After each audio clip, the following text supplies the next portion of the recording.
Okay, ladies and gents and kids and cats and dogs and things of natures of Star Wars characters and Marvel characters and all the creatures of the world.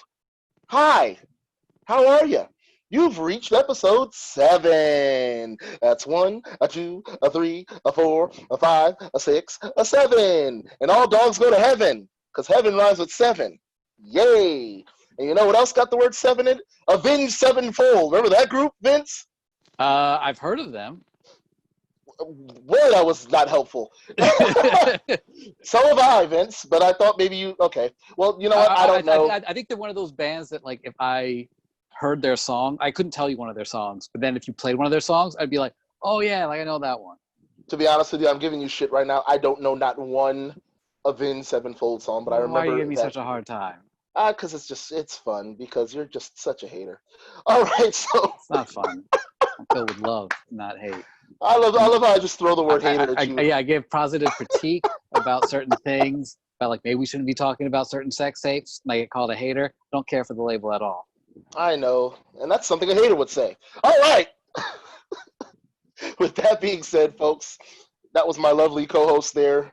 But I am your host with the most, the broken complex former artist. See that? There it is, right there. Had to be. Look it up. Google it, you guys. I'm Googleable. I actually was viral on the internet at one point in my career. How things have fallen. Now I'm doing this show with this guy over here, which I love. But with that being said, I am your host with the most and all that jazz, Laren Moore. And I am player hater of the year, 10 years running, Vince Eustace. Yeah, but you're such a supportive guy, especially in my music. That's what I love about you. Vince will look up shit I forgot I did. All right, you guys. So yes, you made it to episode 7 of Popcorn and Booze. Ooh, gurgle, gurgle, gurgle. Where's the booze, Vince? Yeah. We're supposed to be getting fucked up. I drank a lot this weekend, so I'm going with water for now. I drank so much vodka.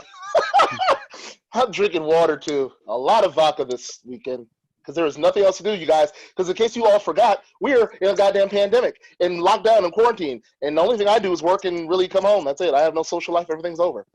But you do have this show. And you know what this show is about, kids. You have, we talk about pop culture. We talk about hip hop. We talk about music, period. We talk about movies, wrestling, or what Vince McMahon likes to call it, sports entertainment, because Vince McMahon truly is a hater. I just call Vince, the other Vince, that. Vince McMahon is for real a hater. He doesn't like wrestling.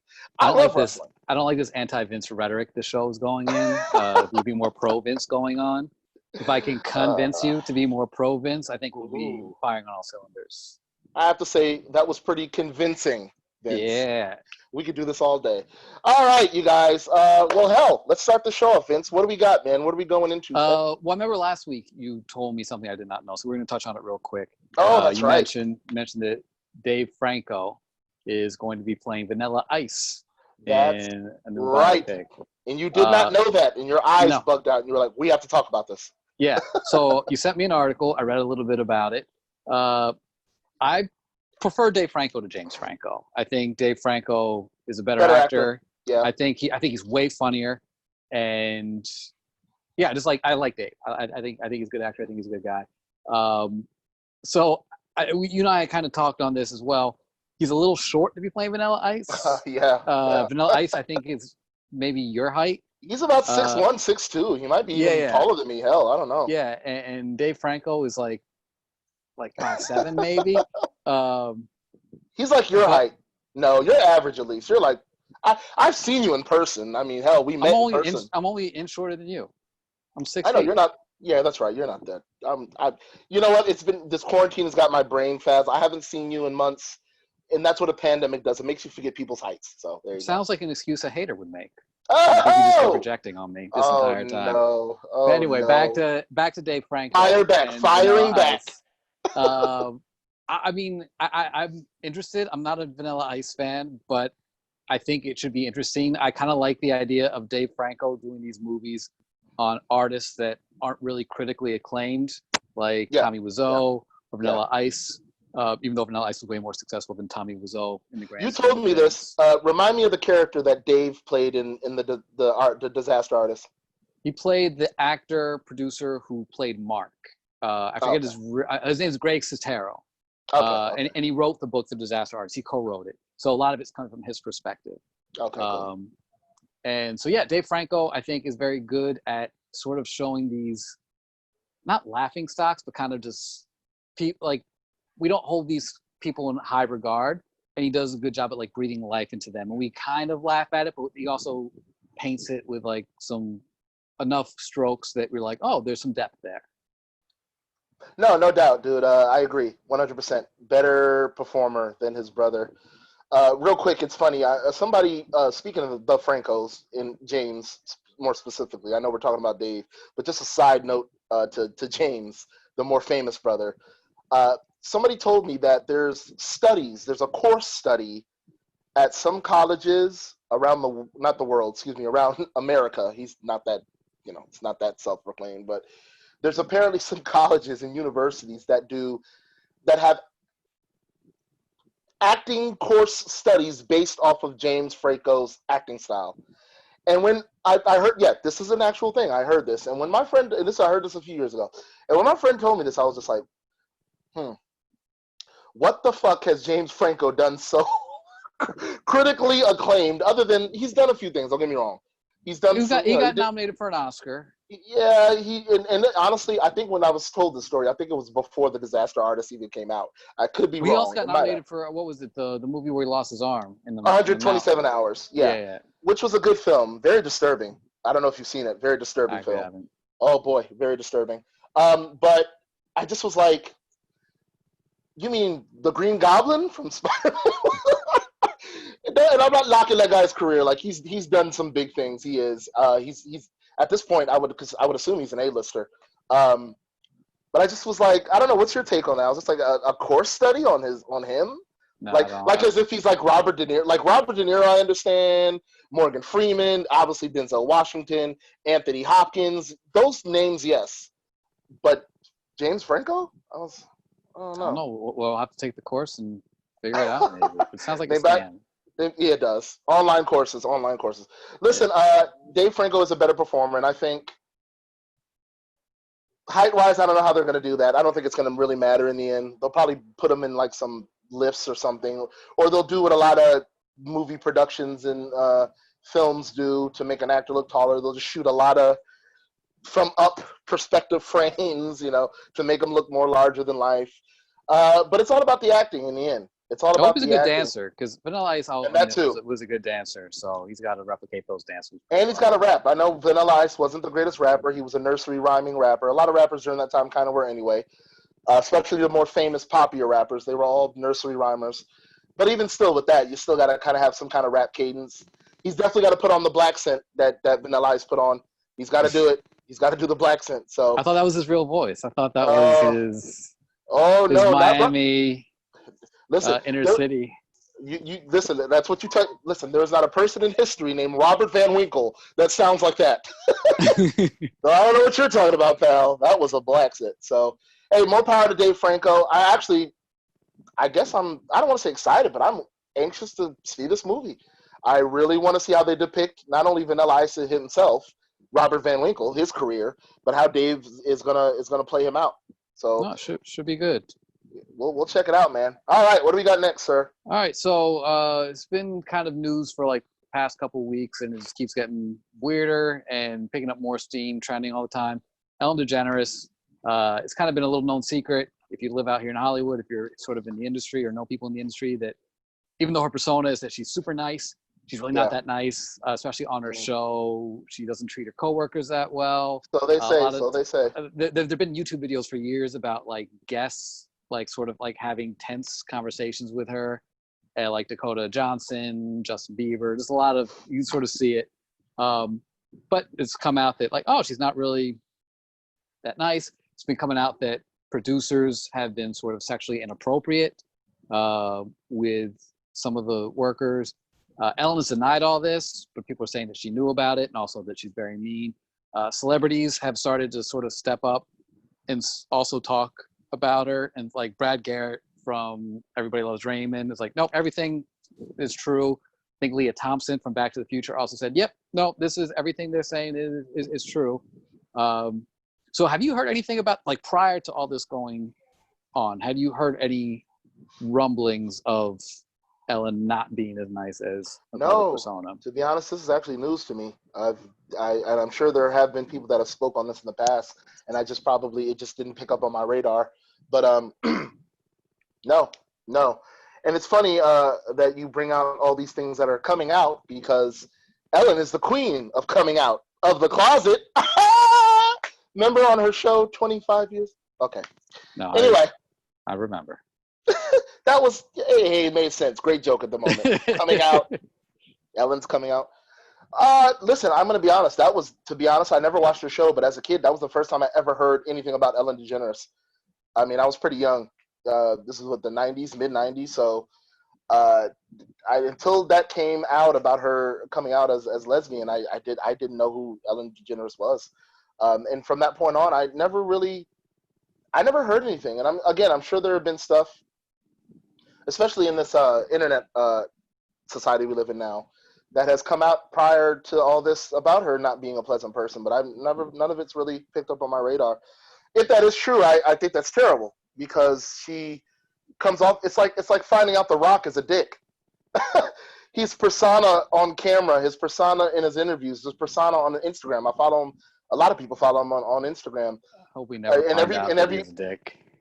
It's just hard. It's just it would be terrible, because but everybody says The Rock is a great guy. But what if that's all a lie? You know, I'm sure a lot of people are like, Ellen's great, but you find out The Rock's a dick. So I don't know. It's kind of. The thing is, I've actually never heard anyone say Ellen is great. I've never heard anyone say, like, oh, I met Ellen or went to her show and she was so nice and great. Like, everyone, again, I don't know a lot of people who have this experience, but everyone's across the board was saying the same thing. Like, she's not very nice. Yeah. At least with The Rock, people actually say he's a great guy. Celebrities, fans. So maybe, yeah. I've heard a lot of good stories about The Rock.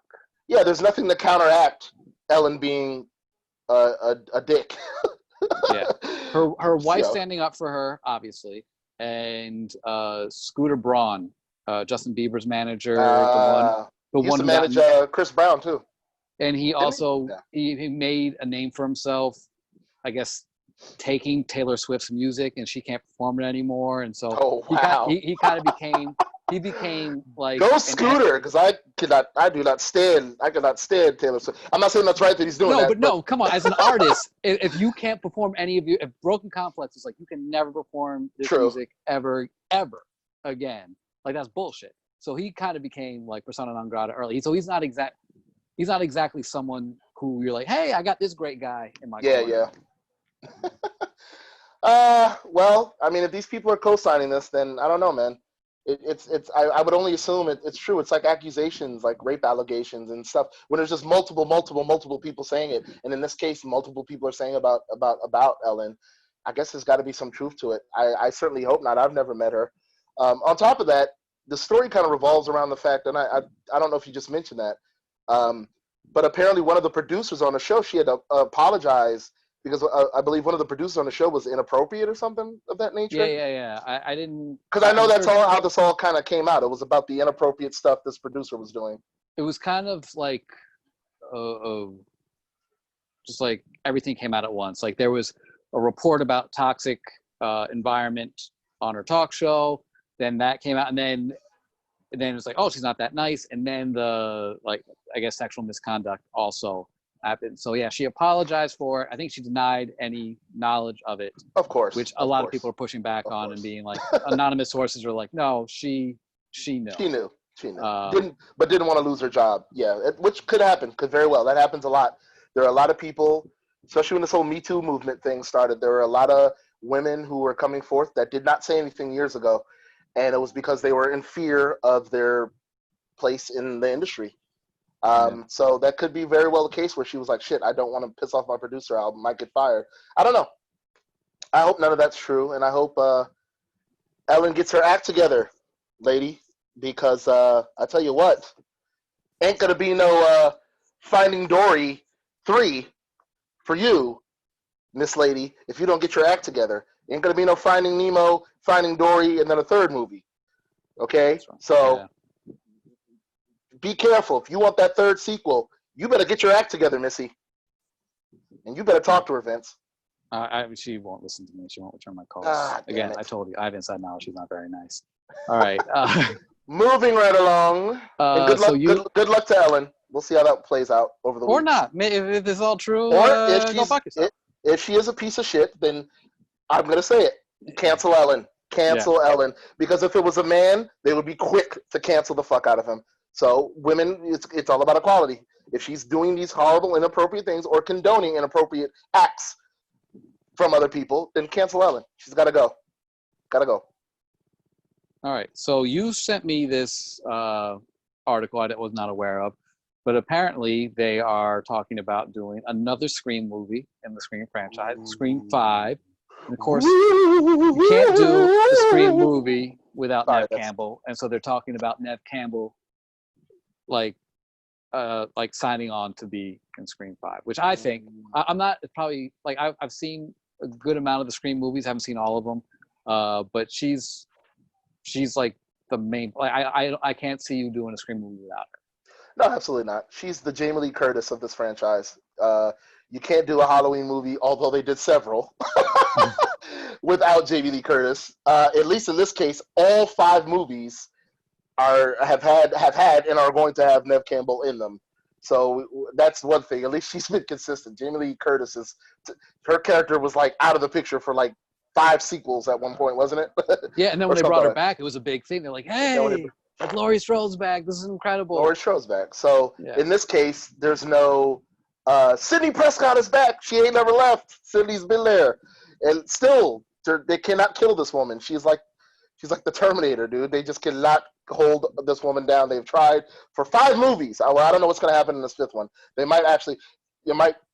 Spoiler alert, I don't know this. I'm just saying it could be. So I have to say this ahead of time. Spoiler alert. Well, it's not a spoiler if you don't know. You're just guessing. They haven't even written it yet, I don't think. But what if happens? What if it's true?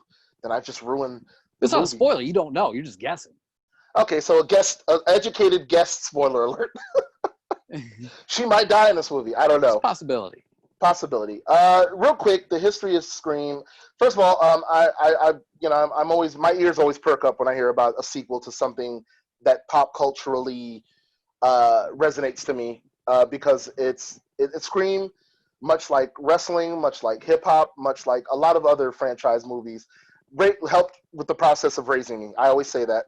Well, my parents raised me, but as far as pop culture, Scream is definitely in the top 20, maybe 50 things that resonated with me. Listen, I remember when the first one came out. I was a very young kid. I remember I did not see the very first one in the movies, though I saw the second one in the movies when I was a little bit older. I saw the third one in the movies, and I think that's it. I've only seen 2 Scream movies in the theaters. The very first original one I didn't get to see because I was on punishment, ladies and gentlemen. I remember that day. My family was like, "We're going to see Scream," but I fucked up in school that week, and they were like, "But you're not. You get to sit here and do backed up homework you haven't done, you little bastard, you. Now sit down and do that." They didn't say that, but that's how I felt in the moment. I was like, "Oh," because Scream, and we've talked about this when we covered the whole Twister. Remember we were talking about Twister. Mm-hmm. One of the biggest movies it was 96. Mm-hmm. Scream was the biggest movie that year. It was probably number 1 as far as impactful and it spawned now at this point 4 sequels. So and parodies, the scary movies. Yes, absolutely, with the Wayans brothers, which were genius, which was hilarious. So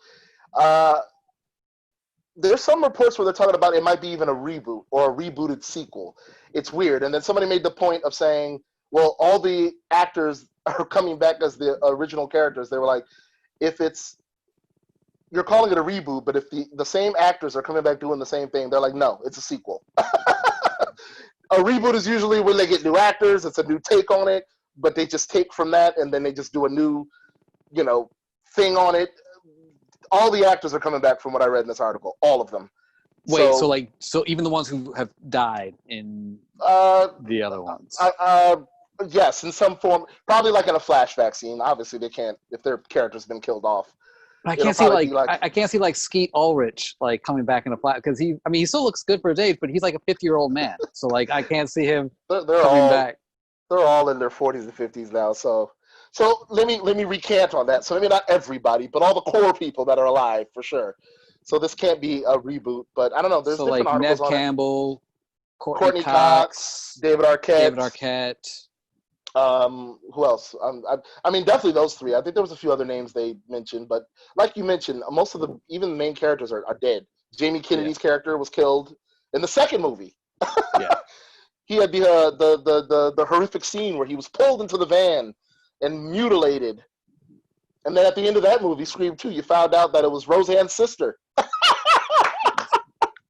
Mrs. Loomis was Roseanne's sister from the actress from the Roseanne Barr show. She was one of the killers, which it was still great. Scream 2 was actually one of my favorite ones. They managed to kill off 2 black people, not 1. 2 black people within the first 10 minutes of the movie. Wes Craven always pushing boundaries. Oh my God. They got rid of Disentanglement herself, Jada Pinkett, and Omar Epps killed. They were on a date. They were the first 2 knocked off in Scream 2 in the first 10 minutes. But great movies though. Rest in peace, Wes Craven. Unfortunately, he's no longer with us. I actually posted something about him on Facebook. Another horror icon, another person that helped. I mean, I loved his movies. Obviously, the Nightmare on Elm Street series, the ones he did direct, obviously more so the original. And he did Vampire in Brooklyn with Eddie Murphy, which was a funny movie. So many movies he's done. He did 2 great creative spins on the horror genre right as they were getting stale. Within 2 years of each other, he did New Nightmare, which was with a very meta take on Freddy. It was '94. It was the fourth wall break Freddy movie. Movie. Yeah. That was incredible. And that was good. And then Scream, which was like not a parody of horror movies because it was a straight up horror movie, but it lent itself to pointing out all the cliches and like the rules and then like flipping a lot of them on their side. Like half the time they played by those rules, half the times they broke those rules. So the fact he could do that twice in a decade, but like within a 2-year period is amazing. And you're absolutely right. And that's what made the Scream movie so impactful. That is the first line of movies to ever point out horror cliches. Yeah. Because like you said, they weren't parodying, and there wasn't a parody of them. They were just saying, hey, this is what you see in horror movies. Watch out. Because in horror movies, everybody does everything wrong and get killed. So in this movie, especially Jamie Kennedy's character, Randy, he was the one that was the most adamant about pointing out, don't ever say, I'll be back. Remember that scene? Yeah. And my favorite line from that movie is Matthew Lillard when at the very end of the first movie when it's revealed that it's Skeet Ulrich and Matthew Lillard are the killers. Billy Loomis, and I can't remember Matthew Lillard's character, but it's revealed that they're the killers, and they have to stab each other, to make the whole crime look like it was staged and everything, and they were gonna blame it on the movies. And then, Skeet Ulrich like stabs Matthew Lillard like too deep, and at one point he's like, all right, I'm gonna hit you again. He's like, no man. he's got like blood dripping. He's like, no man, I think I'm getting a little woozy here. And I just think that still to this day I look at that and I laugh. But back to the core of what we're talking about. Again, impactful movies. A 5th one will be interesting. Listen, nobody in this movie that's the main characters that are reprising their roles are no longer young people anymore. Yeah. Everybody is pushing 50, if not already in their 50s. I believe Courtney Cox is probably the oldest out of all those 3. Listen, I also remember having the biggest crush on Neve Campbell as a kid. I thought she was so hot, and she's still good looking, older woman. She's a MILF now, or a cougar, as you would call it. But I do appreciate the fact that they did not Laurie Strode her. She has been a consistent main protagonist since day one, Vince. Yeah. Day one. And I'm proud of her. And I'm proud of you. Because, I don't know, because you saw Scream. Yeah, you watch Scream. That's a prouding moment to know that my co-host knows about what the topic we're speaking on right now. So hell, there you go. Not something good. I'm not saying don't be proud. I'm saying like set the bar higher. I know, God, my standards are so low. All right. So, do you have anything else to harp on that? We should move on. No, move on to hip hop. Oh! Hip hop. It all started in the park. Broken Complex. That was hip hop. That was my biggest hip hop days right there. That was about as underground as it gets. So, with that being said, Vince, you already know where I'm going with this. I want to give a shout out to the two men. Yes, the two men.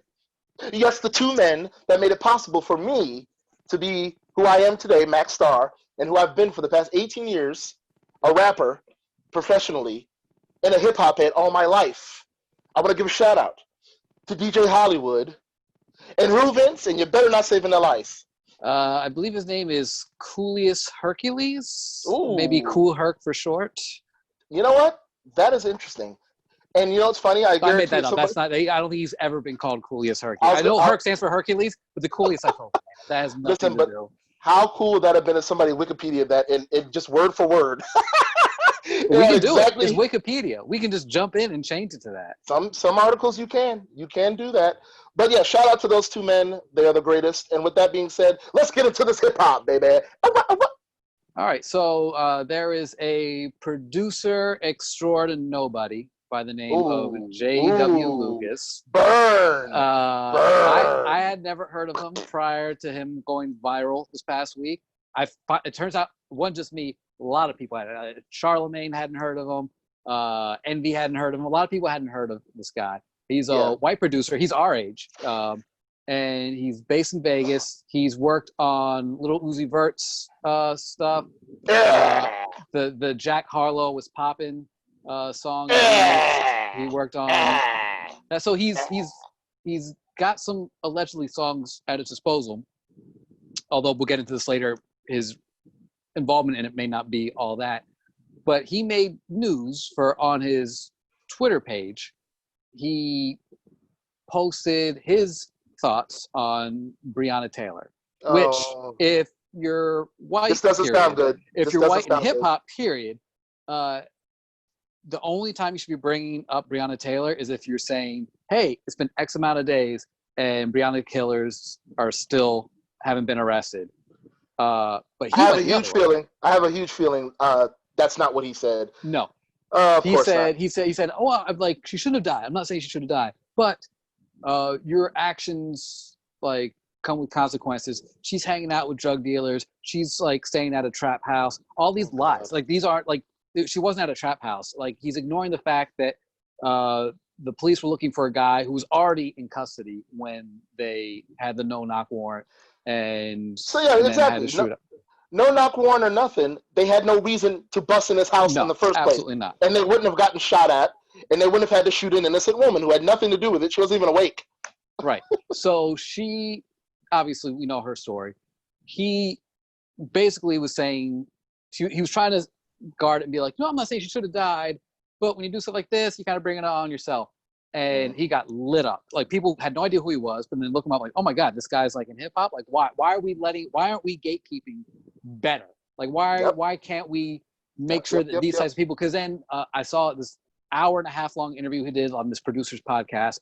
It was actually a very entertaining podcast just because he's such a character. But man, this was like a couple years ago, and he was saying these like racially charged, controversial things way back then, and he was kind of getting into a fight like with the producers on the show. And so just because he was low under the radar and no one knew who he was, he kind of got away with it. But now that he's sort of produced some stuff and people know who he is, it blew up. So the good thing was everyone knew who he was, which is like when you're, I guess, in the industry, people want you want to be trending on Twitter, but you don't want to be trending for the bad things. And he may have single-handedly killed his career immediately. Jack Harlow actually came out and publicly said, I've never met this dude. Like he worked on the song, but he didn't produce it. I guess he like did like a little sample, but Jetson Maid and someone else did it.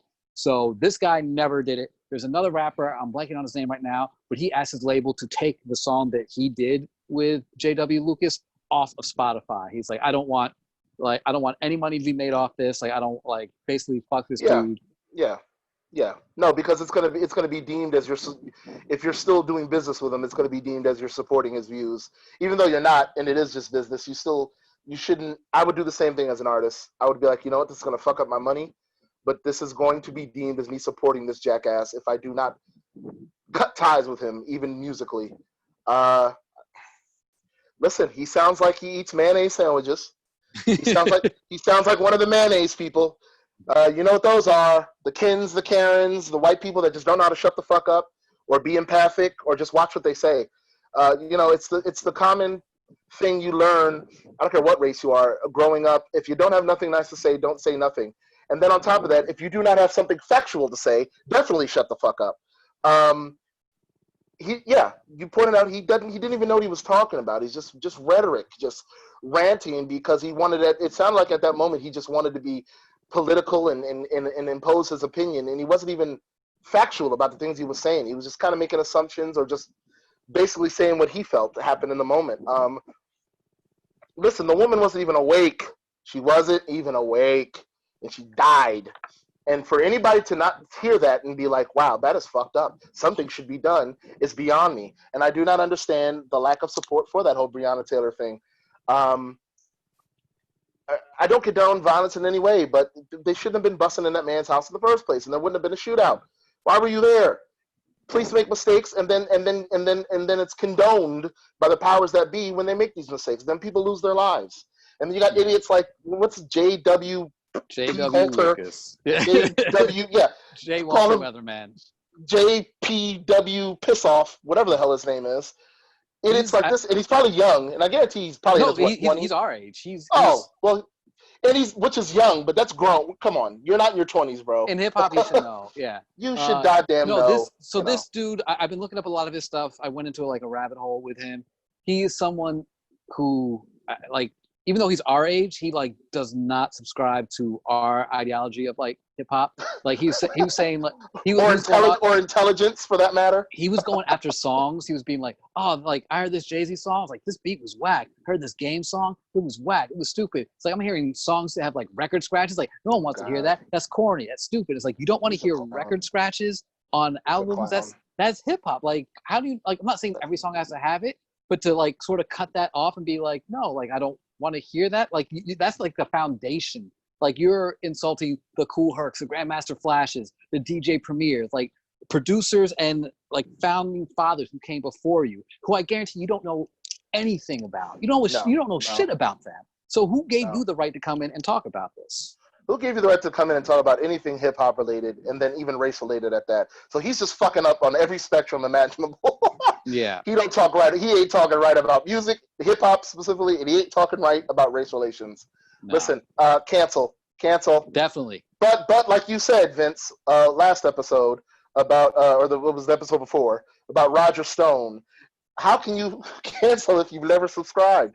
I don't even know this motherfucker is. And now, and if I ever heard a beat that he did that I was like, oh, that was dope, I should go find out who it is. And I find out it's him, I'm gonna change my opinion. I don't care how dope the beat is. Fuck him. Yeah. Idiot. He's not Kanye, where it's like, God, like I really disagree with what you're doing, but there's a lot of your music catalog that's so great. Yeah. Like I gotta, like this guy, like I think like there's no passes. What's popping is like catchy. It's an all right track. It's an all right track. I have no idea what he actually contributed to that. But because they're saying he was like the third guy in, or third or fourth guy, he wasn't even like the main producer. So who knows? Oh boy! Listen, you hit it right on the noggin. It's he doesn't have a big enough catalog, or isn't it? At least Kanye is very much embedded in hip hop. So in certain aspects, musically, he gets a pass. His political views, his ideology is stupid as fuck, and I'm very disappointed in Kanye. But I also feel he needs therapy, and I think maybe that will help. So let's hope Kanye gets better. But musically, he will always get a pass with me. Musically, absolutely. Yeah. Like, listen, I think R. Kelly is abhorrent, but you're not going to change my opinion on R. Kelly's music from the past. Great music. I'm sorry. He's made great music. He's made incredible music. I cannot. You're absolutely right. I cannot. You'll never in a million years be like, listen. I agree. R. Kelly is the biggest piece of shit in history. The same thing. We could talk about Bill Cosby, even another piece of shit. But guess what? That man did so many great things for black colleges and the black community. And the Cosby Show was so good. And it was so good. I can't forget that stuff. But with that being said, that doesn't mean I condone what they did. I'm talking about those specific aspects. So that same thing goes with Kanye. As far as this idiot, No, his who resume is are not built you? like that. Yeah, it's not like you shot yourself in the foot before anything. Listen, JW, who are you? You guy. If you ever see this episode, which you're probably not, because you're probably not gonna even make it past tomorrow career-wise. you, who are you? You person, you suck. Bye-bye, cancel. That's all I gotta say about that, Vince. I hope he goes away and never comes back. Oh God, and take everybody who's just take Corona with you, take Roger Stone with you, take Kanye West's insanity with you, leave everything else, but take Kanye West's insanity, take Trump with you, and go to an island and go sit somewhere and leave us all alone, please. So J.W. Lucas can go away and never come back, but someone who went away and just came back is one of Bad Boy's finest. I'm sorry. So you think like we're just gonna ease past that intro? That was very clever. I see how you did that.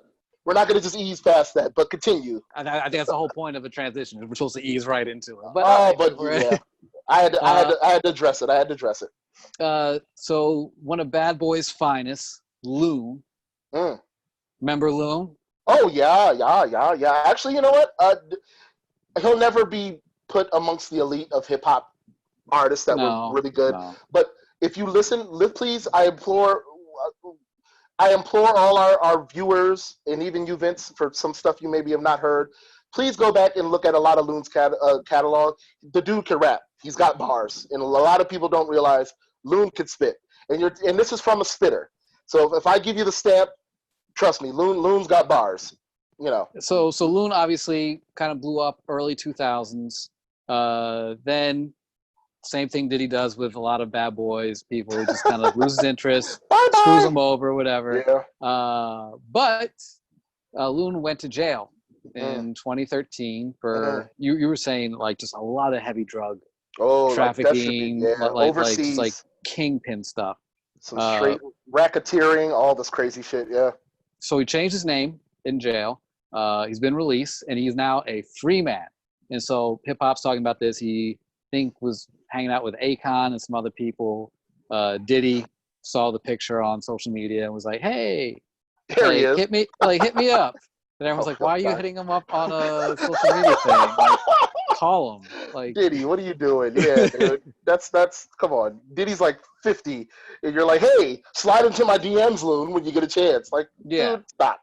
Like, I mean, what is like? The only thing I can see Diddy doing is every now and then when they do like a Bad Boys reunion, like when they do like 112 and Faith and Kim and Mace. Like they can bring Lou on stage now, and he can do like his "I Need a Girl" verses. But I don't see Diddy making him like a star again. I don't see him putting out like an album that'll get like mainstream spins. I just don't. I don't think Diddy has his best interest at heart. I think it's almost clout chasing to an extent. It's like, oh, everyone's talking about Loon now. It would be a good sort of promotional thing to be like, hey, let's hang out or take pictures, or let's get a picture on IG of us like in the studio. But like, what's gonna happen? Like, you weren't like from 2003 to 2013, 10 years basically. You guys weren't doing anything anyway. So why would something happen now? Yeah, no, I agree. I'm actually so the one somewhat hit single that Loon had. Loon was on a couple hit singles as a featured artist, and then right around 2003 we spoke this. He did a solo album, and I think this was like his only. I remember the single. It's called "How You Want That." With Khalees? Was it Khalees on the hook? That's all I can remember. I don't know if you can hear that. I can hear it. How you want that? Tell me how you want that. It's weird. Khalees was on the hook. Hey, this is kind of dope, though. I remember the song. I'm trying to make it. Oh, of course. Oh, yeah. Pharrell, definitely. That's definitely a Neptune. That's my folks. That is early Neptune's production right there. Trying to get to the hook. Oh, there it is. Tell me how you want that. Okay, so I just had to look that up because I was like, oh shit, what's the one kind of hit single he had? That was really his only. He had another song off that same album, and I think his album actually sold pretty good because it was just the hype around it. I mean, there's "I Need a Girl" Part 1, which was a feature. It was a big hit, but it was okay. Which was a feature. I thought "I Need a Girl" Part 2, another feature, I thought was a way better song. That's the one with so the first one, let's give a little quick backstory. So the first one was just Usher, Diddy, and Loon, and then the second one it was had a slower one. Like I need. It was a slower. Ride. And the second one had the bounce. It was Genuine. And it had an all-star. It had an all-star lineup too. It had like Genuine, Mario Winans, Loon again, fucking Diddy. It was an all-star. That definitely one had that. That was the club banger. That was the better one. He also did, and he did a lot of features. But I remember he did a 3LW song called "I Did." Oh, I remember. Where he did a feature on that, and I was like that was pretty good. Like he did his thing. And then they did. We talked about this. They did for Bad Boys 2, the movie. The soundtrack was helmed by Bad Boy Records and Diddy. Mm-hmm. So Loon was like all over that album too. Which, by the way, one of the greatest soundtracks to a movie in history. That Bad Boys 2 soundtrack was amazing. It had so many different artists on it. Really great songs. You guys Google that Bad Boys 2 soundtrack. But Loon was he on Show Me Your Soul? He was on Show Me Your Soul, which is one of the best songs on, which was a single too, produced by the Neptunes. And Lenny Kravitz, great song. Yeah, Matter of fact, if I recall, because I had that album, me and my friend, that was like one of our Bibles. There were a lot of albums, especially during the early 2000s when I was a teenager, that me and my friends would just bump to the point the casing, that little metallic casing on CDs, it would literally start to wilt. We would play it so much. And the Bad Boys 2 soundtrack was one of those. And I believe Show Me Your Soul is say that 10 times fast. You can't even say it once. Slowly. Wow. Let's say this again. Show Me Your Soul. There we go. It's the first track on that album, and it's a dope song. He's on that, and there's a couple other songs he's on, but 2003 was like supposed to be Loon's year. He had a solo album. He was all over the Bad Boys 2 soundtrack. And then I want to say by like you said, like you mentioned earlier, by like 2004, Diddy was like onto bigger, better things, or just onto different things. And I think by like 2004, 2005, Loon wasn't even heard of anymore. So I think that was around the time he was doing like Making the Band. So he was doing DABAND. He was going into Danity Kane, Day 26. Yeah.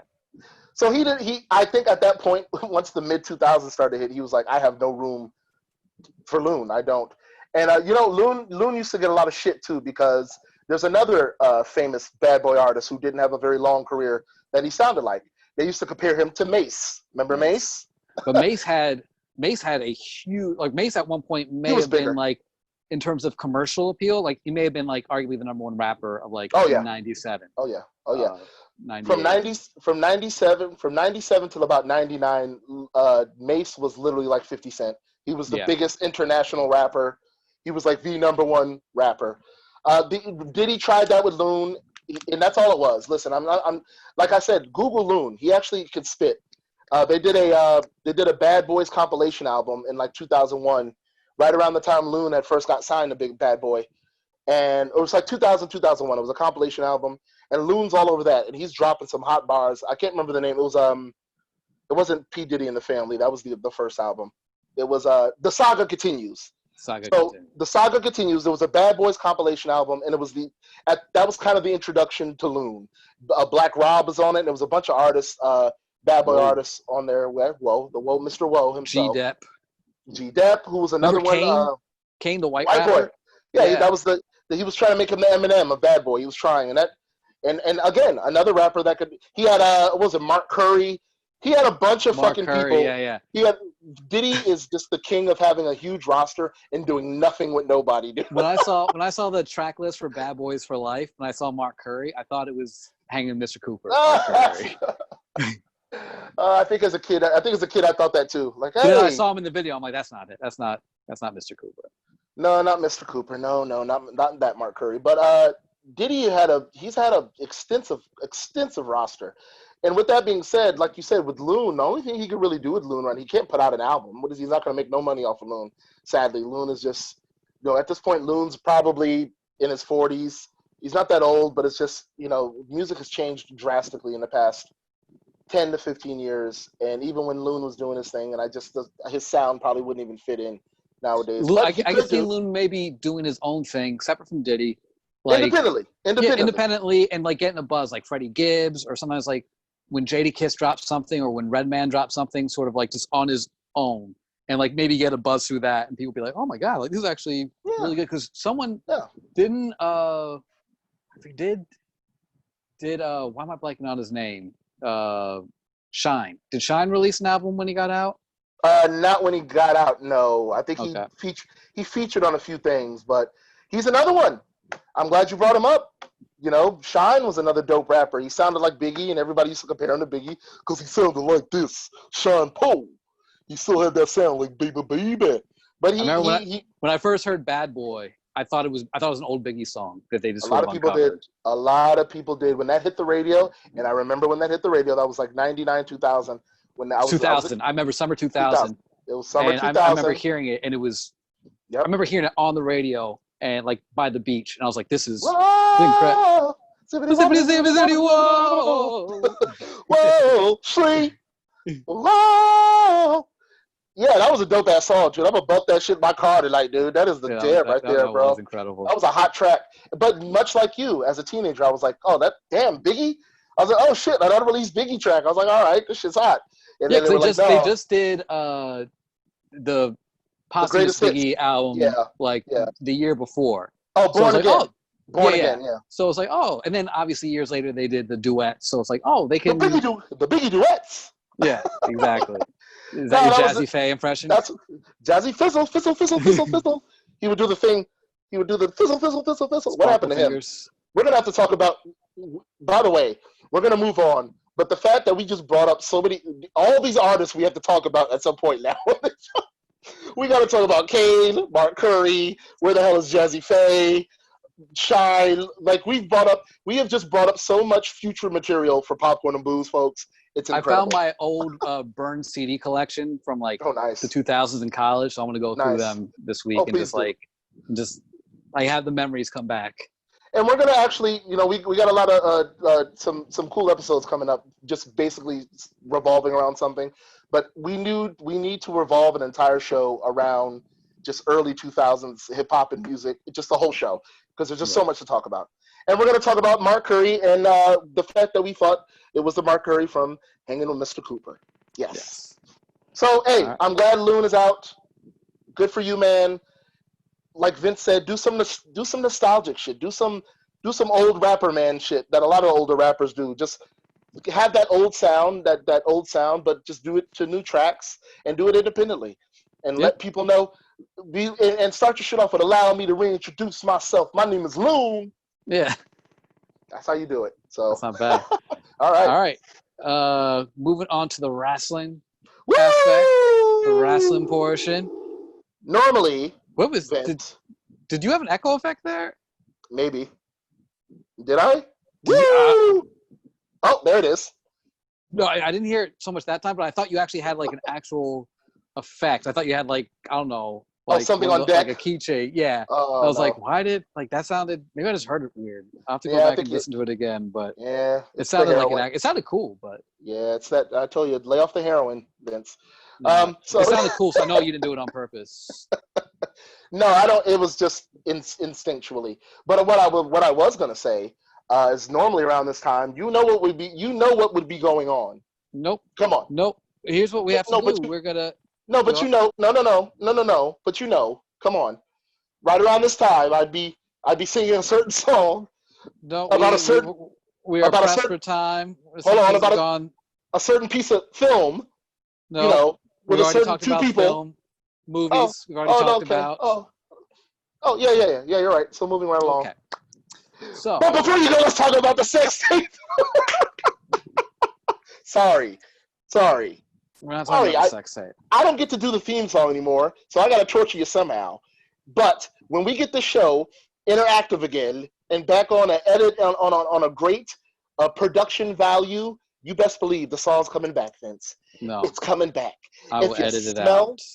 If you smell what the star is cooking. All right, take the floor. You brought to our attention that there's a real quick. We'll touch on this big moment in history. A little anniversary just came up. Ron Simmons, Yes, yes, 28 yes. years ago, became the first Black world heavyweight champion in any promotion. He did it in WCW in Baltimore, Maryland. Ooh, that's right. At the old your Baltimore hometown, Arena. dude. Yeah, I believe it was. Well, if we're doing the math, it was 92, but it was 92.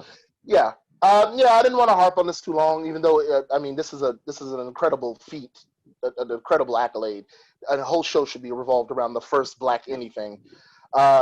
So I just wanted to bring it up because I think that's incredible because people don't realize it wasn't just WCW. Ron Simmons was the first Black champion in any promotion ever up to that point, ever. Any promotion as far as heavyweight singles title, and he did that. It's sad it took till 1992. It's a little cringe, but I mean we know what the world's been like for people of my melanin and skin tone, how that's been. So I get it. I don't get it, but I see why I don't get it. I don't get racism, but I see why it happened because that's what it was. But kudos to him, man. He did something that a lot of wrestlers weren't able to do. You know, he had the Rocky Johnsons. You know, I mean, Rocky, the Rock's father. He was the first. They were the first tag team champs. Him and Tony Atlas, right? They were the first. They were the first Black tag team champs. But neither one of them ever won any like major singles titles. And Ron Simmons did it, and he went over Vader of all people. Rest in peace. Yeah. Vader passed the torch for him, or not passed the torch, but he did the favors, as they say in the business. He did the honors. Real quick before we move on to the next portion, can you give me Ron Simmons one-word impression? Bam! It's actually really good. Actually, that was actually really good. hopefully that carries over, like when we put this like up. But I thought that actually sounded pretty good. Yeah, man. You know, that's Mr. Damn himself. That's Ron Simmons, man, aka Farouk. So shout out to him. Man's had a great career. He's in the Hall of Fame. I'm so glad he's in the Hall of Fame. They're actually talking about possibly doing a new Nation of Domination. We haven't talked about that, have we? With incorporating him. No. Oh, I think they didn't end up doing it. Yeah, they dropped the angle, but you know. So this is going to be a bit of a rough transition. Going from the first Black world heavyweight champion in wrestling to the thing that just came out about Kevin Owens. It hasn't picked up a lot of steam. We just saw it on like one of the dirt sheets.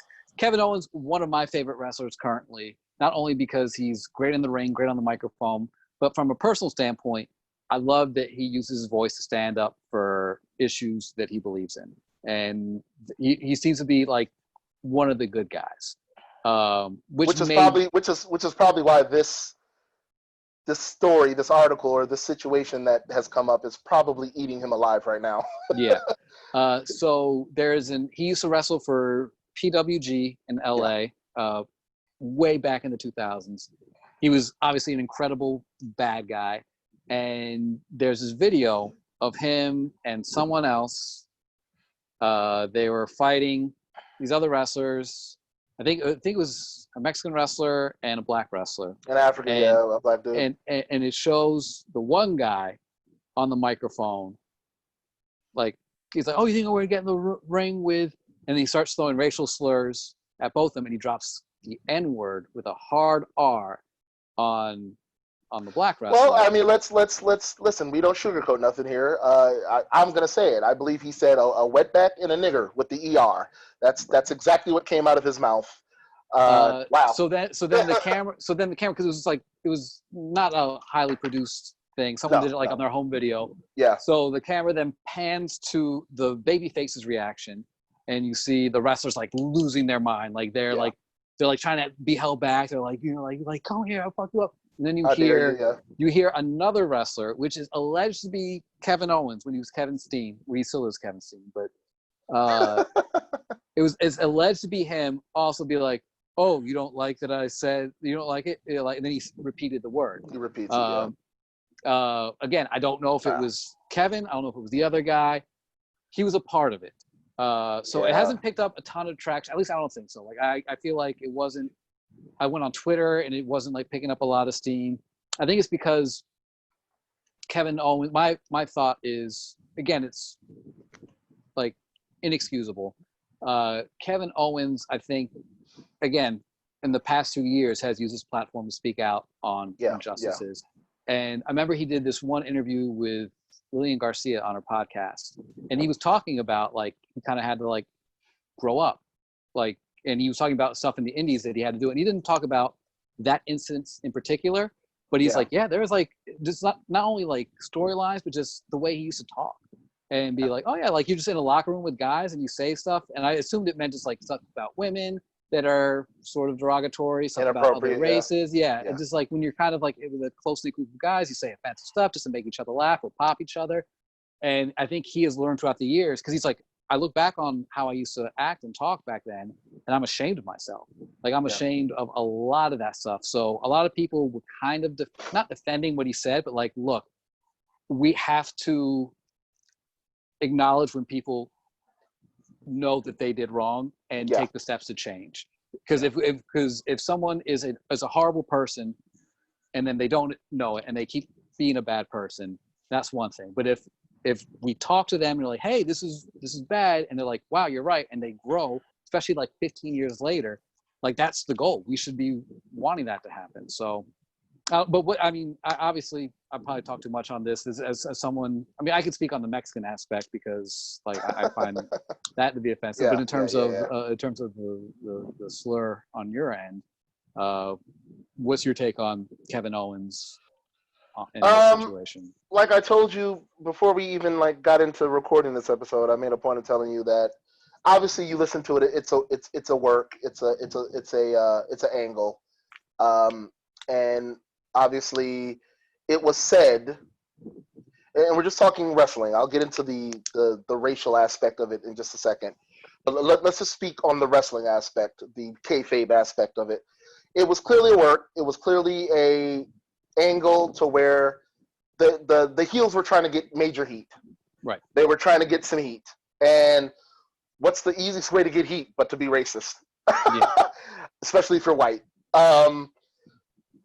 Which is funny because I don't know if I'm sure you've seen this online and have heard New Jack. You know, remember when New Jack first started, the wrestler, the Crazy Man, he was part of a group called the Gangstas, which was a group in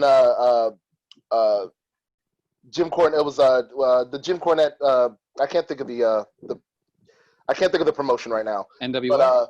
But no, it was oh God, Smoky Mountain. Smoky Mountain. There we go. Jim Cornette's. That was his thing. And he managed the Gangstas. And it's funny, their gimmick were they were angry, militant black men who were sick of racism. And guess what? They were the heels. They were the heels. And they got so much heat and were called so many horrible things. Keep in mind, Vince, this was like the early 90s. This wasn't like the 60s. This wasn't the 50s, the 60s, or even the 70s, or even the 80s. This was the 90s. Race tensions were still high though around that time. Oh, it was very high. King, you had OJ, you had a lot of stuff. I mean, listen, the movie Do the Right Thing was in 1989, and that was a movie that revolved around the current state of New York and racism during that time. Yeah. So think about that. That was 1989. So yeah, but I just brought that up because they were the heels. They were black men who were sick of racism, and they were the heels, and they used to get so much heat. And it intertwines with this is because you got Kevin Steen at the time, Kevin Owens, and you got this other wrestler, and they're hurling racial slurs towards Latinos and to African Americans. And again, I know it was an angle, I know it was a work. This was just the early 2000s. I personally think there's other ways to get heel heat. I think there's other ways to get through an angle.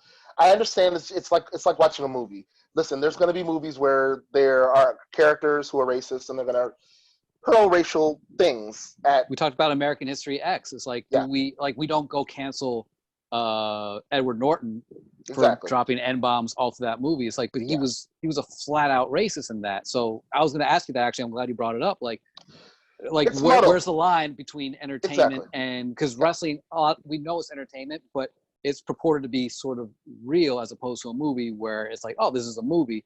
So yeah, like I just wondering what the difference might be there. I mean, the entertainment aspect there is, but there isn't. I mean, the difference is obviously this movies where there's characters that are racist. It's a depiction of realism in a character and in a film form. And in wrestling, it could be that same thing too. The only thing I think that divides it is the fact that wrestling is a little bit. It's supposed to be. It hasn't. I mean, look at ECW. Look at the indie territories. A lot of that stuff isn't family friendly stuff. It really isn't. If you go to indie shows, if you even watch pay-per-views that ECW did, I mean, they were cussing audience. Listen, there's that infamous Dudley Boys promo that they cut.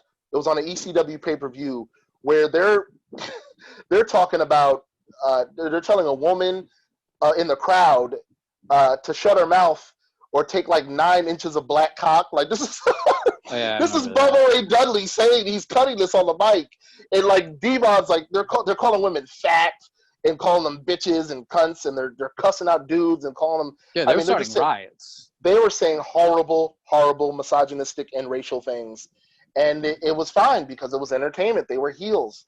So I guess the only defense you have for that is that wrestling should be a little bit more family oriented. I don't know if they were. I'm sure it was an indie show, but I'm sure there were kids there. I mean, I don't know. I mean, that is a hard debate. That really is. And I don't even know if I have the answers for that. I will say this. I don't think – I personally just – and this is my personal opinion. I don't think it was necessary. I don't think that's a good way to get heel heat. Yeah. I don't think it was necessary at all. And just to really briefly bring this up, it's like what we talked about earlier before we started recording. The whole Nation of Domination angle they did back in like 97 where they had DX, just defame and vandalize the Nation's locker room, and they put racial slurs all over the place. And even that, like, I don't even think that was really necessary. It was an uncomfortable segment. You could tell all 4 members, from The Rock to Ron Simmons, who we just spoke about, to Mark Henry, I think D'Lo was there, Godfather. They all were just incredibly uncomfortable. I don't think the Hearts even wanted to do it. But yeah, Brett went on record. Brett has gone on record in multiple shoot interviews where he's shooting and he's saying, look, I didn't want to do that. I told Vince I didn't want to do it. And Vince did what Vince always does. Oh, but Brett, it'll be good shit. And it's like, what are you going to do? Argue with your boss? I just don't think things like that are necessary. And we're going to talk about films. I think in certain films, sometimes it's not necessary. Am I more acceptable when it comes more to films? I guess. Yeah. Maybe that's not right. Maybe it's wrong. Who knows? Again, this is my personal opinion. I think in wrestling, I think in wrestling more so they should stay away from that. They should really stay away from that. And they've done multiple racial angles in WWE, WCW, EC. Every promotion has done it. But they flat out were just they just said it, dude. And I don't need to repeat it. You like I said, I said what they said, and I just don't. And I'm sure I actually feel bad for Kevin Owens because he probably was like, "What the fuck was I doing?" He's probably like, "Why?" It was the whole Harry Potter thing. Shouldn't have said that. Should not have said that. Yeah. So I don't know, man. You just got to be careful. I don't think it was necessary. Work or not, I don't think they could have danced around that. They didn't have to go there. Yeah, they didn't have to go there. So it is what it is, though. I'm still a fan of Kevin Owens. I don't think he's a racist. I think he was forced into a situation where they were like, "Look, we need you to get heat. So go say something horrible about the black dude and the Hispanic dude and see what happens." So yeah, I think Kevin will be all right. He'll be all right. All right, so kind of one of the big things happening this past week on wrestling is I feel Bray Wyatt has sort of found his footing again with his character work as Bray Wyatt and The Fiend. The Fiend. When he had his, I guess, swamp match with, I forget what it was called. It was a swamp match with Braun, yeah. They introduced Alexa Bliss as a sort of hallucination. We talked about it, where she was sort of taking the form of Sister Abigail. And everybody thought that's what it was. They were like, "Oh my God, Alexa Bliss is Sister Abigail." And it's like, no. which we talked about. We're like, oh, we think it's just sort of just a vision. Like he's playing mind tricks with Braun, since Braun like sort of lusts after Alexa. And so then when they went back to the actual shows, Alexa's been doing her own thing with Nikki Cross. They've been like teaming together, fighting against each other, a whole bunch of things. So this past SmackDown, after Nikki was kind of like, I can't deal with you right now, kind of pushed her and walked away. Alexa was kind of like, oh, what's going on? Lights went down. And then Bray Wyatt, as the Fiend, shows up behind her. I thought it was I love when they do that, by the way, when they do the sound effects where it sounds like the power in the arena's going out. And then it does that really, I don't know if you've noticed that screeching. It does that and it does that really cool like orchestra strike where it goes done and then the lights go out. Yeah. I love it. I love when they do that, dude. I thought Alexa did such a great acting job. Like they're praising her right now because she wasn't like overdoing it. She was like literally sitting there, like she was acting like she couldn't say a word. She was pleading with her eyes, like she was like, I know it's gonna happen. Please don't do this. And then Bray just like, just like showing it, and you knew it, and it was just such a great build up, and it was so tense. It was one of those things that, man, it worked obviously as it played out, but this is something that if no pandemic, had there been in front of a live crowd, that'd have been a pop. They would have popped. Nuts. Oh. People would have been screaming. Yes. Like, so when he finally actually did put her in the mandible claw, it was, I mean, anytime they do man on woman violence, which we don't see that often anymore, thank God. But like it pops. It gets over. because at this point, I think because they don't do it anymore, it's shocking. It's so shocking, especially since Alexa is so little, and such a great actress as well. And Bray's such a great actor. I'm actually really liking the storyline. What are you thinking of Bray now? Because we know he's kind of had a roller coaster of how he's been booked, even recently. And well, it's kind of sad. I have to preface what I'm about to say with a big sigh. Bray has been through the ringer, man. First of all, let me start with saying that segment was great. You don't see much great wrestling television these days. Wrestling is not, especially WWE. I know AEW, they're doing their thing. NWA is back. They've got a thing. Ring of Honor's got a thing. There's all these indie promotions, Evolve, and there's so much going on right now in wrestling, and a lot of it is good. A lot of the more even TNA, they're still doing they're struggling. But they've been struggling for 20 years. So I remember you brought up TNA a few episodes ago, and I was just like, okay. Impact, yeah. They're still around. Yeah, boy, Struggle City. You want to talk about a struggling promotion. Wow. And they've had great talent come out of there, too. That's crazy how they've had they've had Hogan, fucking AJ Styles, everybody Samoa Joe. Every big name has been in TNA, but yet their product has struggled for 20 years. But back to the whole Bray thing. There isn't, the point I was just saying, there isn't much great wrestling TV anymore, especially with the WWE. They just don't produce good shit anymore. And a lot of it's painful to watch, which is why I don't watch as much as I used to. And for the purposes of our journalistic standpoint or doing the show, I read articles, I listen to podcasters, and I watch clips to keep me up on everything. I still love wrestling. I will never stop watching wrestling. I just don't watch as much wrestling. The WWE will still be always one of the greatest things that I've ever experienced, childhood and adulthood, ever. Again, it helped raise me and you, or any mark for that matter. So with this segment, I tend to, so when they do stuff like this, I tend to get impressed. I tend to be like, wow. Because, and I'm sure you feel this way, Vince, too, because you come from the same era as I do as far as wrestling. When they do shit like that, it reminds you kind of the Attitude Era. Mm-hmm. It gives you that Attitude Era feel where the male wrestlers were putting hands on the women. But guess what, too? Guess what? For all the people that are like, well, that's misogynistic. Listen, the women were beating the hell out of the men, too. They really were. As a matter of fact, a lot of the male wrestlers would vie for it, especially back then. And they would tell a lot of management, like, hey, listen, I have no problem, so-and-so going over me, or I don't mind eating a pin for Lita. I don't mind, Now, obviously, it was the more over women. There is politics involved. They're not going to, listen, The Rock wasn't about to get pinned by Molly Holly. It wasn't happening.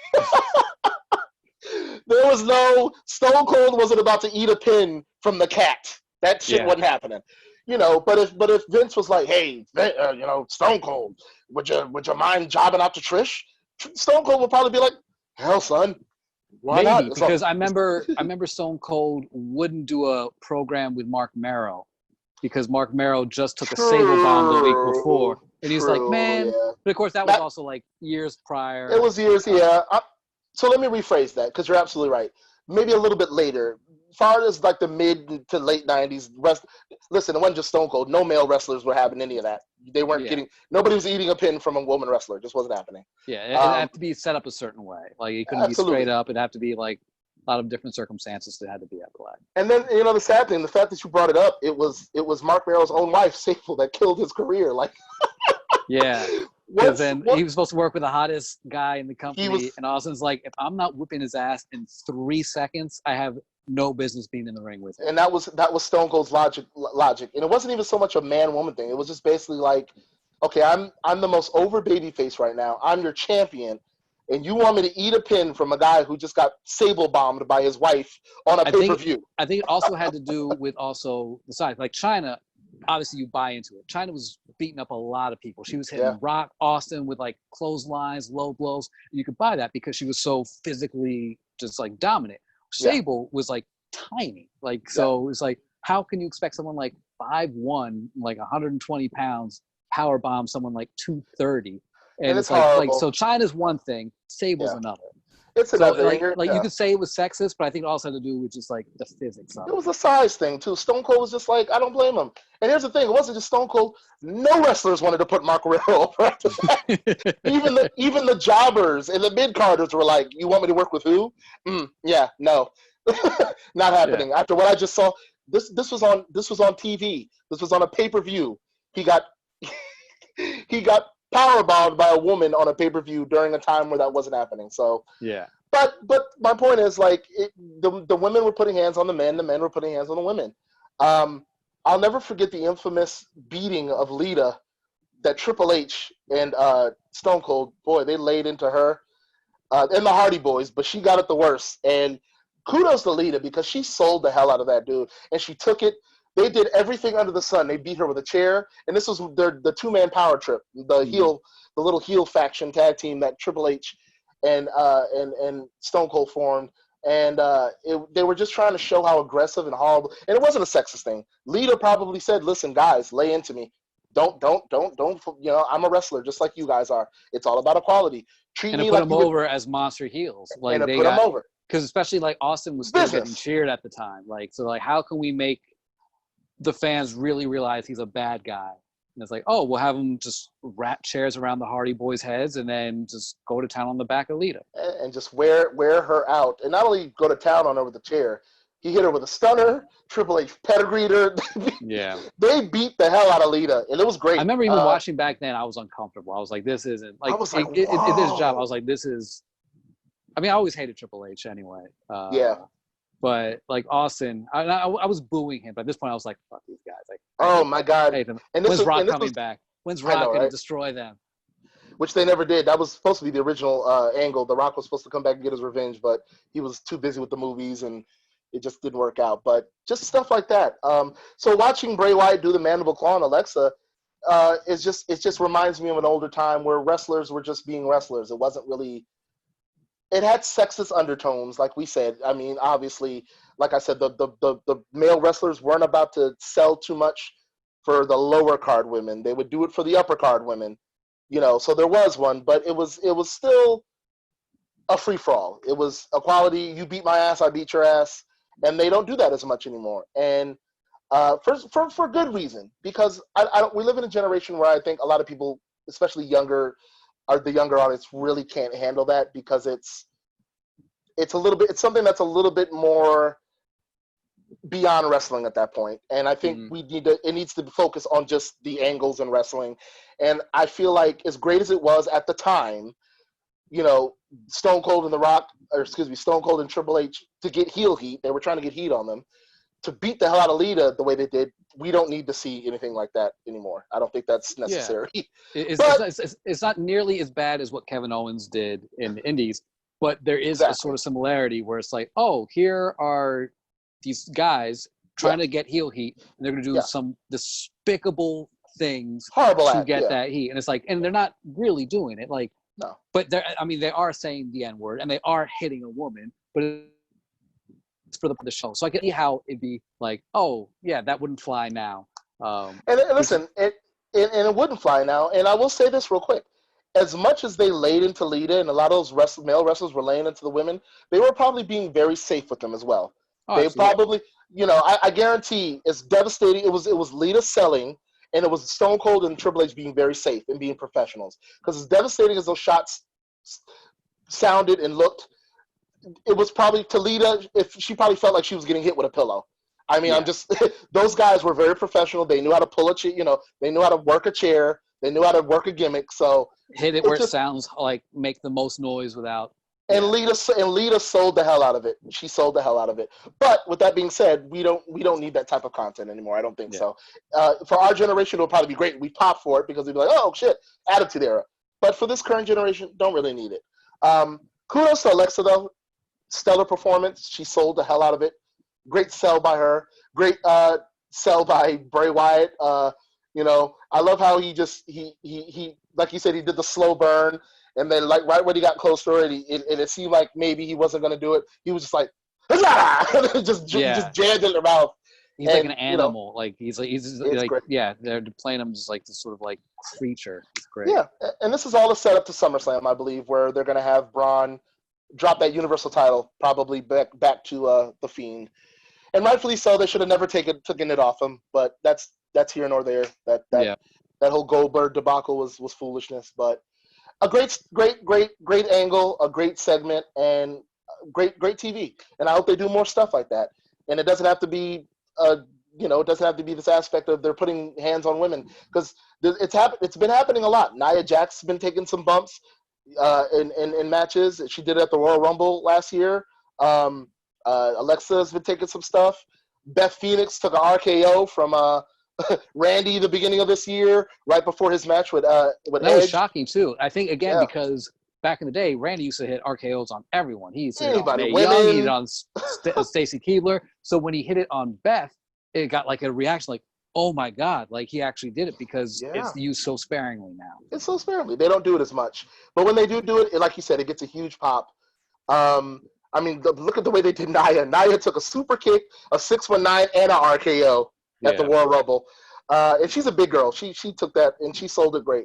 So I think they should do it once in a while. It doesn't need to be like the way it was. It doesn't. And I thought this was a great segment, and kudos to Alexa Bliss. And let's get the Fiend back over, because they owe him so much. They owe him so much after that whole Goldberg debacle. They really need to. That and he should can never make that happen money again. too. Like, if they do him right, he could be like the biggest star in the world. And he needs to. They need to make up for him. They owe Bray Wyatt. They owe him at this point. They owe him for doing him the way they did him with that Goldberg bullshit. So let's put him over again. Let's do this. All right, that does it. That's the show. That's wrapped up, and we are done with episode 7.